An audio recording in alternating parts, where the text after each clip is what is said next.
So, Sonic Frontiers. The latest entry in the Sonic series has gone through a lot of changes in its brief time on the market so far. Some good, some bad, and some ugh. I am, however, pretty glad to see that it's been receiving consistent post-launch support in the form of the updates. With that being said, Frontiers still has quite a few issues, and there's a lot of stuff I need to get into, as I've just finished replaying the game with all the content from the second update. So, did I enjoy it? Well, like with most Sonic-related things, it really depends. To go over it quickly, Update 1 added in the Cyberspace Rush and the Battle Rush modes, both of which I thought were okay, but nothing really special and nothing that made me come back to the game to really any concrete level. The power boost in cyberspace was nice, but still didn't really fix any of the core issues I had with the game, so I left Update 1 feeling a bit disappointed, and hope that the next few updates would actually deliver on something substantial. And I got my wish because Update 2 has changed the game in its entirety. Everything feels so different now compared to its launch 8 months ago. Really? Wow. Let's start with the most important thing for a Sonic game of all time. Big the Cat. The controls. Sonic Frontiers had the tall task to make an open-world Sonic game work well. Did they accomplish this? Well, in the vanilla release of the game, not really. Since the game was involved with these automated challenges in mind, Sonic's movement wasn't really that fun to mess around with in the open world. Sure, you had things like rail launching, but overall Sonic's movement felt very, just flat. Like it was never taken advantage of. With Update 2, however, they completely changed that. At this point, the most fun I have with this game is messing around with the spin dash and the boost, and the jumps in the open world. It's really fun to jump from island to island on Chaos, or making cool skips on Ares. But the main problem is that there's no point in doing this at all. The game doesn't encourage you to do it.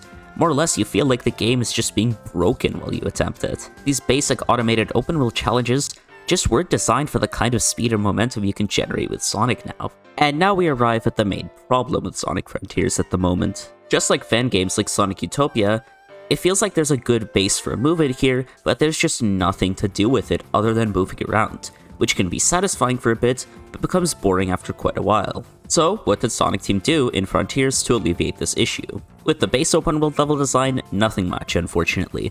The game is still pretty boring if you go by the automated challenges. But the two new open world additions, the Action Chain challenges and the new Coco challenges, actually provide a good glimpse to the future and what Sonic Team could really do with an open world. The Action Chain challenges allow players to express themselves while moving around the open world, and that's pretty cool. I actually like these a lot. They offer a fun way to move around the world, and most importantly take advantage of Sonic's movements instead of focusing on automated level design gimmicks.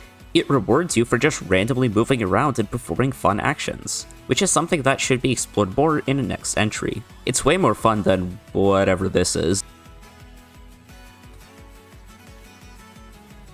It gives me hope that Sonic Team can design an interesting open world, they just need more time and budget. Contributing to this are the new Coco challenges. Aesthetically and functionally, they're pretty much like the extra missions included in Sonic Origins, but in reality, I think they take advantage of Sonic's movement here more than the base game ever did. For example, there's one all about launching yourself into the air and making huge jumps, which is actually pretty fun. They even take advantage of underutilized game mechanics like the Quick Step in one of the Coco challenges. However, there's still quite a few of these that just aren't that fun because they focus on more of the same platforming that Ray Island had, so essentially it's just an extension of that. I think the best Coco challenges are the ones that take advantage of Sonic's movements, but there are quite a few here that just aren't that fun. Especially the more puzzle-based ones, those ones just end up being pretty boring. Overall, I think these two additions make the game a lot more fun and added a lot of stuff to do with your new movement, but unfortunately, once you're done with them, the game becomes a bit boring again. And that to me is the main current issue with Frontiers. Aside from the additions of the new updates, there really isn't that much enjoyable stuff to do in the game. That's mostly down to the level design just not being very good. By all accounts, this is a very boring open world, other than the stuff you can do with the spin dash. And you know it's bad when cyberspace becomes the most replayable aspect of your game. And even with the open world movement, I do still think that this is the case. Unfortunately, however, it's very clear that cyberspace was completely in no way, shape, or form designed around Sonic's new movement here. Which makes sense, because it was a new addition. With all the new skips you can do with the spin dash, it just kinda trivializes cyberspace. The 2D levels get a nice little boost from the spin dash because there's not too much more you can do with them now, but the 3D levels are turned into absolute jokes. Like, come on, look at this.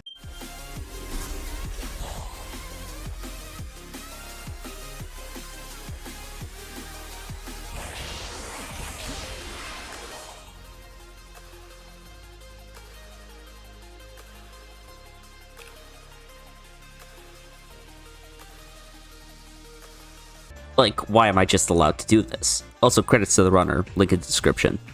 All I can say now is this update definitely gives me hope for the future of Sonic, but it still doesn't fully fix all of my issues with Frontiers. It makes some aspects better, some aspects worse, but overall the game still kinda loses its steam after experiencing all the content in the update. There's still no reason to go back to it afterwards. Sonic has been sorely lacking in replayability since the last really replayable Sonic game for me was Sonic Generations, and that's been 12 years ago at this point. As for what I do to fix this, personally, I don't really want another open world. I want to go back to more linear level design, but in the style of Sonic Adventure where it's more open. I would still keep the boost and the spin dash, just make them work in tandem. I want to be able to learn the level design in tandem with my movement, so I can achieve crazy runs. The feeling of the perfect run is something that I really want back again. Sonic Rush, Sonic Generations, and even Sonic Unleashed handle this perfectly. After learning the level design and trying forever, you get that one perfect run where everything goes right, and it feels so satisfying, which is something I hope they bring back along with more experimentation for Sonic's movement. But hey, enough about me. Why don't you guys leave comments below saying what you guys want from the next Sonic Frontiers, or Sonic game in general. One thing I definitely want changed is the visual design of the worlds, which hasn't really been touched at all, unless you count the visual makeover everything got in the birthday update. In fact, it got even worse with the new additions that the Coco Challenge has gotten, and some of these are just really jarring. Not to mention, the big cylinder in Kronos Island actually hurt the performance on the Switch version. On a semi-related note, the update also added in several glitches, including a new light glitch like in Sonic Colors Ultimate.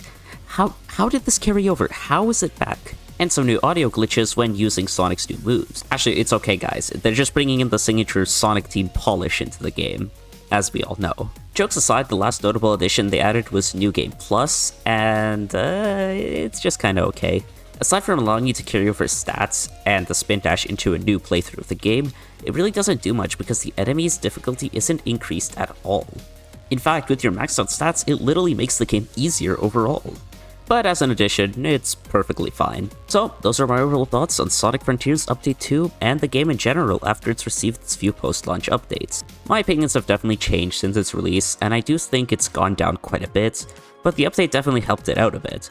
So overall though, I think it's about a 7.5 out of 10, which makes the critic reviews actually pretty accurate. But anyway, that's it for me. Davron, signing off.